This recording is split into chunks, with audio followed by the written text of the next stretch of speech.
Happy Monday, everyone. I'm so excited to be here again because we're going to talk about some things that I feel like are really, really important. This is really important because one of the things we have realized since COVID is that a lot of people aren't working. A lot of people don't want to go and work someone else's job. A lot of people don't want to go back to work, or if they go back to work, they're not staying at work. And so I live in Alabama, which I repeatedly tell you all. And so our governor has this initiative, which is Let's Get Back to Work Alabama, since COVID. Because I think the thing with COVID was everyone started their own businesses. A lot of people started their own businesses. A lot of people find different little hustles.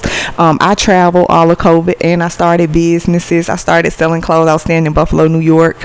I got my peddler's license. I would go set up shop on the side of the road. And I made good money in New York too. And I also worked. And people just got used to being at home and they were finding ways to generate income. And I feel like this new generation is going to be more business owners because they experienced COVID before we did. Like a lot of people are becoming more business owners. And so this segment I would like to talk about is how do we survive hostile work environments, because a lot of people don't want to work because of the work environments. They're so hostile these days. It's so hard. It's very hard. And I do work, so that's going to be our topic for today. But as you all know, Nicole Walters, nothing is missing. I've been really busy lately. I haven't been reading as much, so I'll skim through here and there. Normally I like to go sit out at the park, sit at the beach, and just not at the beach or at the lake somewhere and just chill and read. Because like I said, this book, it has a lot of valuable information and it's very positive and it's very encouraging. It's very motivating for you. And she's letting you know I'm human. Everyone's human. Everything isn't about just her. It's about life in general. This chapter that we're reading are People Are Paradoxes. And I'm just going to give you a few sentences in it that really stood out to me. Everyday life is hard. People are just a lot of things. We all are. We are all people of paradox. A paradox is essentially the fact that we are both things side by side. That's what human is. We're a bunch of different ideas, feelings, and belief all smashed together. We're not one or the other, and that's what makes us incredible. That's what makes us incredible. That's what makes us human. That's what makes us different. I am both a hot mess and excellent. We're not all just one thing, period.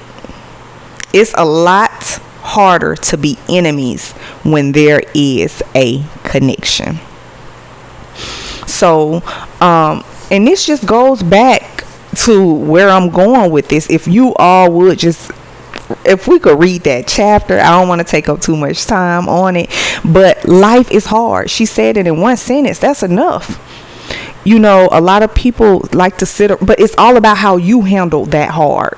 Okay, life is hard for everyone. You can look at people who got a lot of money. You can look at people who don't have anything, and you could think, oh, their life is just so easy. They got all the money. Money's gonna make my life better. But like Biggie said, more money, more problems, and that's the truth. There's different issues in life. You can have all the money in the world. You can be a multimillionaire, and your mental health isn't right.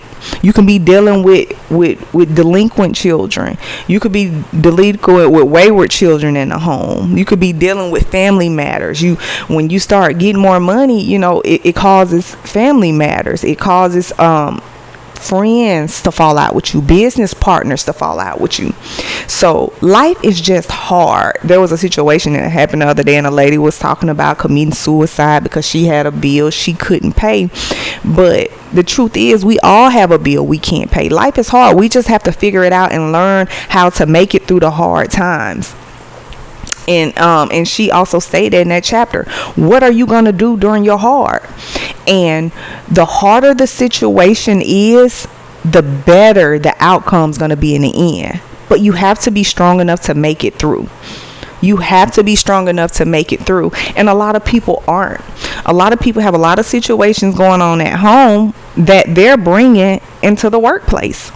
It could be a marriage, it could be children, it can be family, and a lot of people are just not happy with themselves.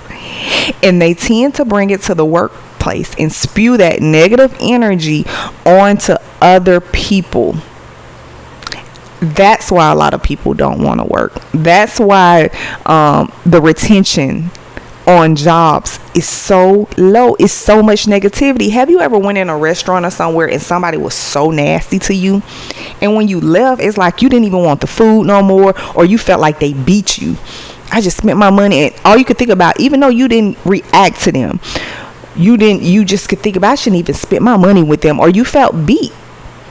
So imagine the people who work with that person that you just encountered. So we've all had these situations where we've been somewhere and we be like, oh, they had a bad attitude, or they got a nasty attitude, or I'm going to call corporate on them. Imagine the people that's there with them all day.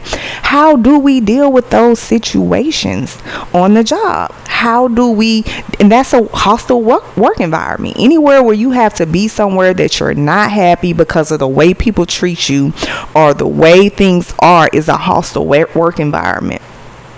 And I want everyone to put in the comments, what is one way that you feel that you can deal with a hostile work environment? So I attended the University of Alabama. That's where I received my bachelor's degree in human environmental science.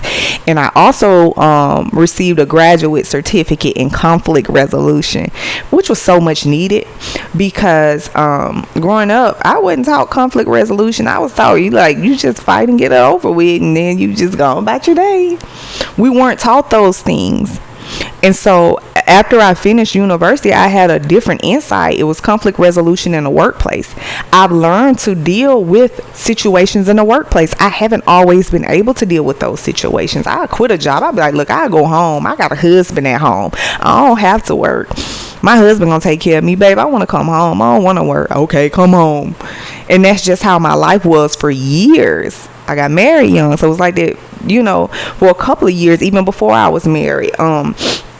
It was just, I couldn't deal with work environments. They were all always hostile, but now it seemed like it's so much worse, where the customers are coming in and recognizing that, and recognize that these workplaces are hostile. They're short staffed. And I feel like a lot of the issues is, when you look at the bigger picture, a lot of these issues fall on management. And I feel like if you have a team and they're all negative, the energy's always off, you have to look at yourself within. And I feel like to even be in a management position, you should have some type of you have to have some type of background in conflict or knowledge of conflict resolution. Because there are going to be conflicts. Life is full of conflicts, y'all.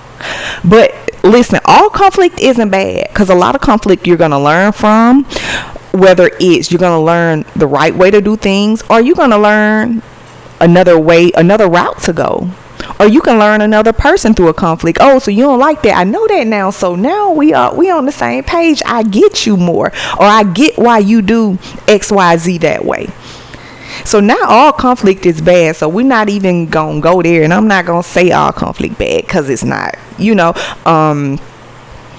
but a lot of conflict is unnecessary.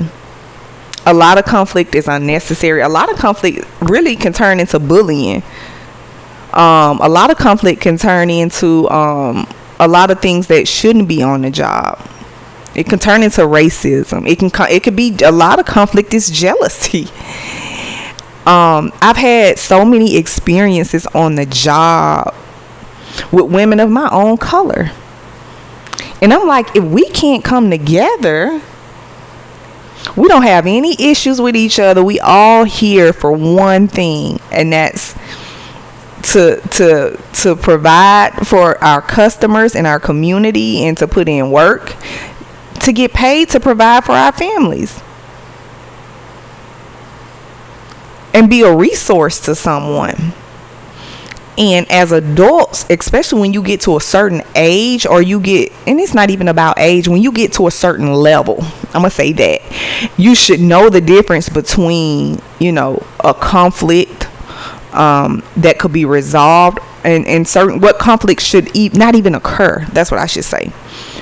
Certain conflicts shouldn't occur, especially okay, let me tell you, I recently had a situation on a job where a girl kept calling me a different name, and I kept asking her not to call me that. No, I asked her. No, after she did a couple of times, like I would ignore it, but she kept doing it, and she would do it loud. And I finally asked her, I was like, look, stop calling me that. You know, I'm looking her like dead in the eye, like, don't play with me, don't call me that. You know, like, I know I'm at work, I'm smiling all the time, in a good mood, because I got a job to do. But then when I go home, I got a child to take care of. So I'm not trying to play with nobody on a level that could escalate to something negative. And I don't name call. I call you, what's on that badge is what I call you. What I was introduced to you as on the job, that's what I call you. It's no nicknaming. It's none of that when you're on a job, because there's a certain level of professionalism on the job, and there's norms on the job that you should know about, especially when you're at a certain level in management. That's where you shouldn't even expect it, but a lot of managers don't realize that they're the issues, and that's why the retention rates are low. That's why the turnover rate is so high. And this girl kept calling me name. So finally I told her, I was like, look, don't call me that no more. And I walk off. And then when I come back, she's like, I'm sorry, I ain't mean nothing by, I promise. But she did it again with another manager, and they were mocking me with it. And I play it off. So I reported to HR, because had I not understood conflict resolution that I learned a couple of years ago at the University of Alabama, that situation would have probably been handled days before in the way it shouldn't have been handled. We would have got into it. Like, I probably would have argued with her. I probably would have looked at her away, but I played it so cool, so I don't know if she thought that I didn't care. But when you get to a certain level, you should know what you should and shouldn't do. And any business that has managers or individuals in these different levels, they should be trained on this, because that's when, you know, other situations can arise from that on the job. And my thing is, what I learned majority of the time, it's women of my colors that I have issues with on the job. And the thing is, like, I respect everyone. I go in there because I know I got a child. I ain't gonna lie, a lot of days I don't even want to go to work. I'd rather sit at home and make some money. I'd rather sit at home and make double, maybe triple what I made at work that day. You know, and so when I come in there, I'm coming in there for two things: to get a paycheck and serve our members, customers, or whatever the job is. As individual, as adult, that's what we should be going to work for. Everything else is irrelevant. If you build other relationships other than that, that's cool. But your main goal, especially when you working with people who are really positive, or people that aren't being messy with you, causing drama, picking with you. Why can't we get along on the job, black women? I'm not understanding it. And then me as a business owner, a small business owner, and I've had people to work under me. My main goal was making sure everyone felt comfortable coming to work, because I know I don't want to go somewhere and be there and I gotta have an attitude, be into it with Susie all day, huff and puff, roll my eyes, avoid this person. So we have to get to a point. That's why a lot of people aren't working. We have to deal with these negative, hostile work environments. Nobody wants to deal with that. And then when you finally push through it and report it, because there's chain of commands on these jobs to report these things to. But does that end? Where does it end? Does it stop the behavior, or does the behavior move on to someone else? Or does that behavior calm down for a couple of months and come back? And now we just going through the process again. As adults, we should know better, right? As adults, when you're a kid, you do a lot of things and you do little stuff like that. But as adults, we get to a point we should know better, or at least we should know when we're doing people wrong. We should know when the behavior we're showing or the things we're doing towards people are negative or they're wrong. And people should be held accountable.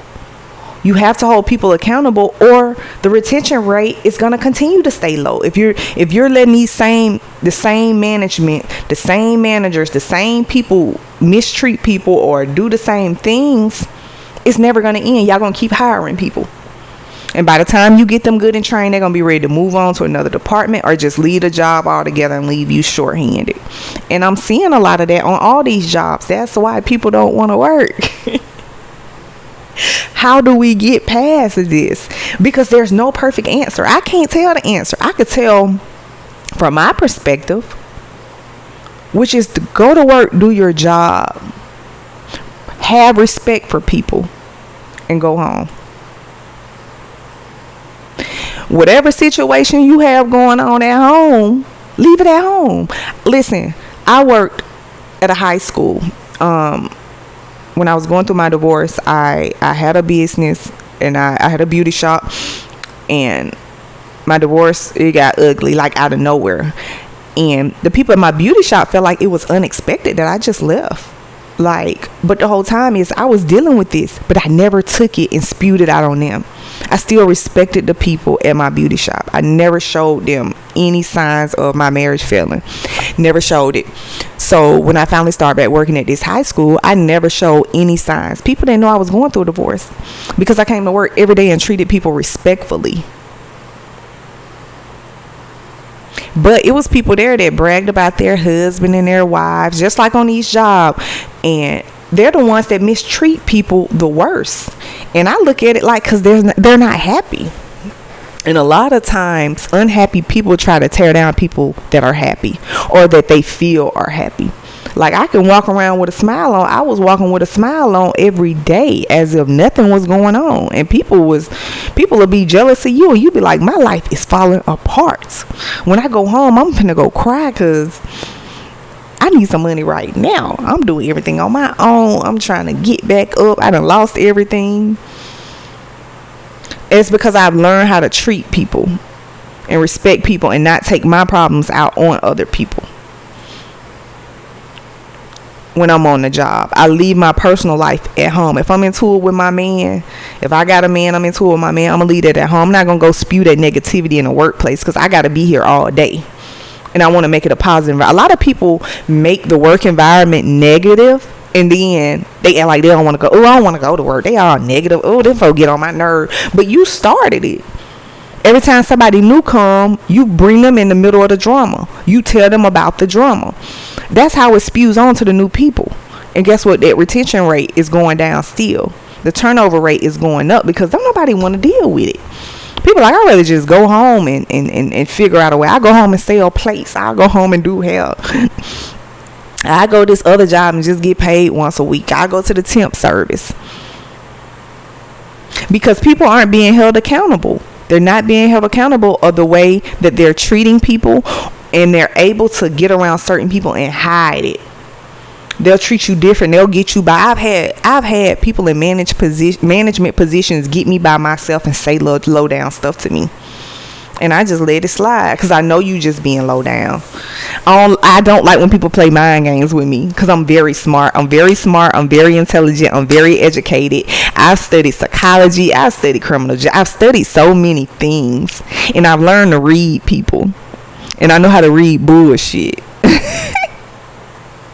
Like, I know how to read it. So I don't like when people come to me playing game. And then when things are confusing to me, I don't like confusion. So if something confuses me, I don't even get go too deep with it, because God is not the author of confusion. And that's why I just stay prayed up. You have to stay prayed up and wear the full armor out here, because these people out to get you. They try to tear you down anytime they think you smiling. So how do we survive hostile work environments?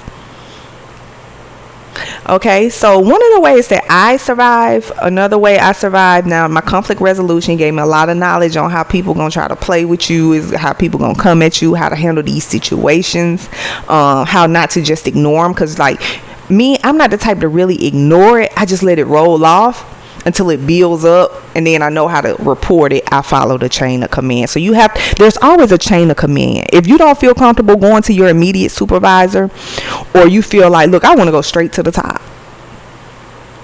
Me, I feel like when it comes to reporting something in a hostile work environment, I like to go straight to HR because that's their job. And then I'll tune my supervisor in it as well. Because a lot of times I feel like in situations, a supervisor, you could tell them something, they'll go to the other person's supervisor and they'll just sweep it under the rug. When you go to HR, it's in the books. Don't be afraid to go to HR. That's what they're there for. HR have to do all the hiring. They see all the people coming in and out. They're trying to figure out why people coming in and out, and they'll never know if no one tells them. Or you'll constantly be mistreated because it's so easy to sweep things under the rug when you're not going to the correct people. And you always find someone that you feel, and if your immediate supervisor is the person you want to go to, that's cool if you know it's going to go to that level. But me, where I worked in HR, and so I feel comfortable going to HR because I've been in that position. And people that work in HR, I feel like they genuinely care about the employees and they're going to do what they have to do. But I feel like for me, for it to be in the books, I'd rather go to HR and also let my immediate supervisor know, because honestly, I'm not going to work under a person too long anyway if I don't feel like they have my best interest. So I feel comfortable like going to my supervisor, and hopefully we all have that, but it's not always like that. So never be afraid to go to HR. Like I said, I worked at HR. I have a background in human resources, and I know that's what they do. That's their job. HR. But in another way, that's the first thing. Also, even before it gets to that or after that, you have to have, in order to survive these hostile work environments, you have to have a work-life balance. Okay? That's what's working for me. So your work-life balance might be different than my work-life balance, because guess what, our lives are different. So just because what helps me balance work and life, it might not help you. I have one child, he's a teenager now, so my work-life balance is more chill. It's more on taking trips on the weekend, having little hustles, having my own business to do things, but making time to get away, clear my mind, leave all the work at home, don't answer my phone, and just clear my mind and come back and go back to work. Take a day off to have an extra day on that holiday weekend. Like we got Labor Day coming up. I'm gonna leave work early that Friday. I said I probably should have took the whole day. Just finding things to do to clear your mind. Going to the gym, working out, going out if you like to go have a drink here and there, going to the bar after work to have a drink, or just to eat and just converse with different people that you don't know, that you'll never see again. Y'all can just talk, laugh, talk about work, laugh, and go about your day. Talk about life, because like a lot of days I'll leave work and I'll go straight to like this place we have called Buffalo Fields, and you just meet people. You just sit at the bar and you meet people. Y'all will start talking. If you sit at the table by yourself, you're not gonna too much meet people unless somebody walk over there. But I'll go to this place, Wheelhouse. It's just so many different places you could just go and sit down, sit at the bar. Even if you're not drinking, have a plate, people will just start talking to you, because a lot of people want to go and clear their mind. That's part of work-life balance, getting away. Find things you enjoy doing. Like I said, I like to go sit at the river. I go to the dam, go read a book, clear my mind, not think about work. And another thing, when it comes to work-life balance, you know what that looks like? The major part that I had to learn that was really hard for me, that I didn't realize I did until one day I sat back. You have to leave work at work. Okay? You have to leave work at work. If you coming home worrying about what happened at work, or bringing your work home with you, that's not balance, because you're not getting that break from work. Leave work at work. Pause, leave a good stopping point, and come home. Don't worry about, Monday I got to catch up on this. It's going to be there. It's going to be there no matter what. So don't worry about it. No matter if you have, even if you have a business, you know, it's when you have a business, it's a little harder because everything is yours. And so you're going to get random calls and stuff, but you have to learn how to leave work. Take your mind off of work sometime. Especially when you work at other people's job. You know, bringing work home from someone else's job is different than bringing work home from your business in so many ways. But one of the things I did see also in business, like me and my ex-husband, we were in business together, and our marriage really turned a lot into business. And I think that was one of our greater downfalls, honestly, because and I used to tell him, we'll talk about business tomorrow. Let's talk about us tonight. Let's talk about us right now. Let's, you know, but it was always business. And that's the downfall a lot of time. Unless you can deal with it, unless you with somebody just for the business, the money aspect, y'all at that point in life too, where y'all realize it.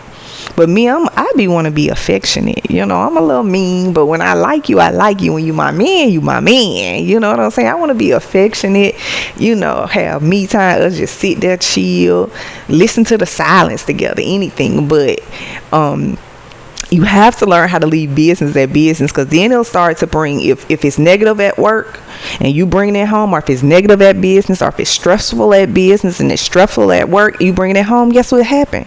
It's going to be stressful at home. That's what I was telling people one time when COVID first hit. The job I had, I was working from home, and I began to hate it because I had my office space set up in my living room, and I would have papers everywhere and envelopes and notebooks, and it's like I was still at work. Like, I'll clock out and I'll just walk past my workspace and just roll my eyes like, ugh, I gotta go back to work tomorrow. Like, you see it in the flesh. So I'm not, now that's why I'm like, I'm glad I got an extra space now where I can record the podcast, I can do hair. It's separate, it's a separate area than where my living space is. I come out here, this is my chill spot. I spend a lot of time out here. Because you have to have that balance. In my last place, everything was set up in the living room, hair, the podcast, everything. And so I'm constantly in it, you know. And so I wanted to, that was a part of balance that I needed, a separate space for business and to work. And it feels so much better because when I go into the crib, I don't see none of this. It's straight like, ooh, I'm finna lay on the couch, I'm finna lay in the bed, I'm finna eat, it's relaxing. It's not work anymore. So you have to have a work-life balance to survive these hostile work environments. And even if the work environment isn't hostile, you still have to have a work-life balance. You have to have a work-life balance no matter what type of work environment you are in. Okay? And you got to stay prayed up. Always remember that. I don't know how many times I'm going to say it, but you have to stay prayed up. Because like I say, it's no perfect answer, because what looks for balance for me might not be balance for you. And that's okay. You have to find your balance. I'm just telling y'all my balance. I'm opening up with y'all, telling y'all my balance, you know. But yeah, life be lifing, you know, but I'm strong. You have to be strong. You have to be strong-minded. You have to. You can't let everybody else tear you down. You can't let everything tear you down. You have to take it for what it is. Take a time to think about it, to cry about it, to be mad about it, to be upset about it. But life happens, and you make it through, and you appreciate it when you get through it.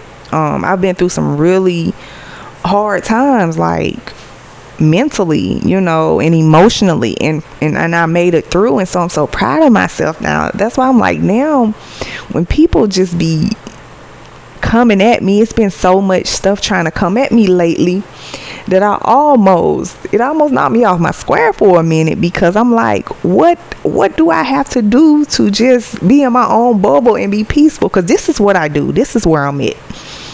When I get off work, this is where I'm at. On a weekend, if I'm not out of town, this is where I'm at. I'm working. I got plenty of work to do here. I got my own music. I got everything I need here, so I don't have to be out in nobody else's house. I don't have to be in nobody's club. I could set this up and have a whole chill spot, whole session, everything. But there's no perfect answer. And I think one of the main things, number 3, this is going to be my top one. Okay? If we could get this in these work environments, it'll be perfect. Stay in your own lane and mind your business. Don't worry about what the next person got. Don't worry about why the next person catch on so good. Don't worry about how the next person pay for their car. Don't worry about how the next person smile every day unless you want some encouragement. Just mind your business. And that's in life. I was talking to my sister earlier and I was telling her, and I was like, people just all up in my lane, all up in the car. These people won't stay in their lane. She said that's how life is. And it's so real. We as a culture, we're so negative and torn apart. That's why I don't understand how people are all on social media. They praise each other, they comment on each other, but then they kill each other the next day, or they fighting each other the next day. Females can be live one day, friends, the next day they fighting and dragging and telling each other business. We have to get to a point. Not only do we have to get to a point, we have to get out of these negative work environments, but we also have to get out of these hostile home environments. Your home should be your safe place, your safe space, your peace. And a lot of people don't have that, and so that spews into the workplace as well.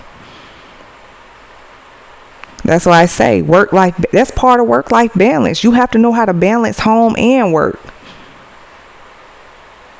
Because one thing I know is God don't play about me. So all these people that been doing little stuff towards me, I know God just testing me.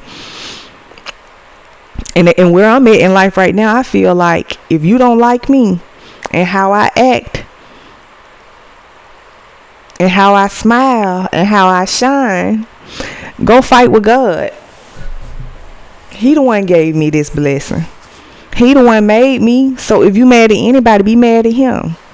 And I appreciate it, because I'm starting to appreciate myself more and more. Because for people to have an issue with me and I don't bother a soul and I be at home minding my business, God, I'm blessed.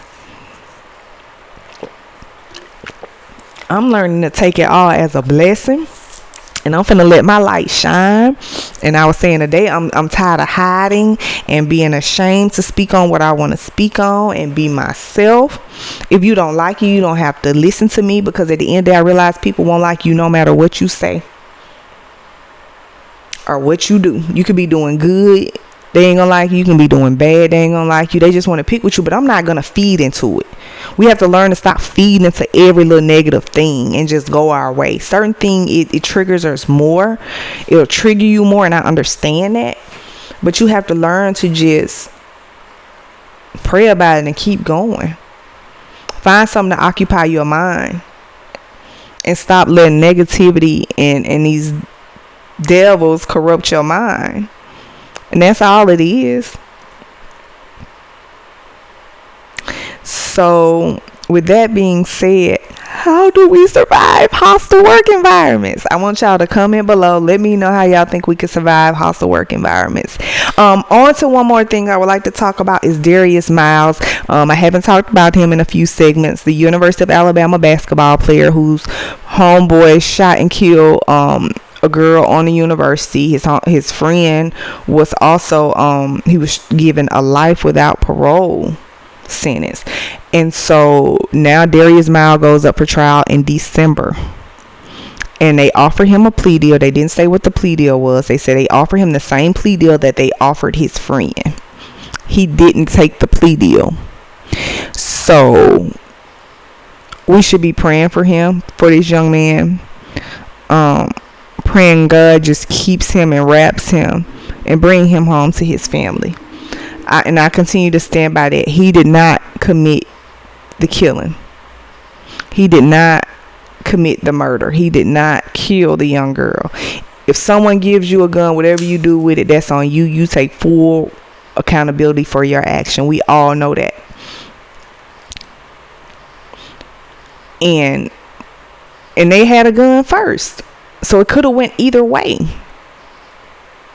Either way, somebody was gonna be in prison. And I just pray that he can come home to his family. That's just a very unfortunate situation. He'd never been in trouble. He wasn't a felon, so what was the point of him having a gun? Not being able to have a gun. If he have a gun, he's not a felon. What is he going through this for? When you take that gun, that's on you what you do with it. So it's not against the law for him to have a gun. He wasn't a felon. Free Darius Miles. Lord, please watch over him, protect him, and just bring him home to his family and cover him, and appreciate life and his freedom going forward. Also, free Honeycomb Brazy. He's supposed to come home this year. Free him as well. He found himself in a situation. And just, I pray for all of our black men who are incarcerated, all of our young black men, so that they won't find themselves. We need to break this generational curse of our black men.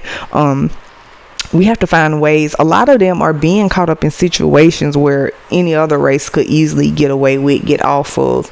But we have to try to figure out ways that our sons won't be going to prison. And our governor here in Alabama is looking to build a mega prison, and she using a lot of the COVID relief funds that we were given during COVID to build this prison. But some reason it didn't happen. It's really $6 million prison, something like that, probably more. I'm saying million, it might be $1 billion, I don't know. But Governor Kay Ivey, we're breaking that curse. We're breaking those generational curses, and our black men aren't going to prison like that. So just keep the prisons you have, fix them up, because they're already not fully you don't have employees there. So you don't have enough employees already. The ones you have are bringing dope in, getting caught bringing dope in. So if you get a huge prison, a mega prison, whatever you call it, it's gonna be understaffed, just like the other prisons you have now. And our boys aren't going to prison.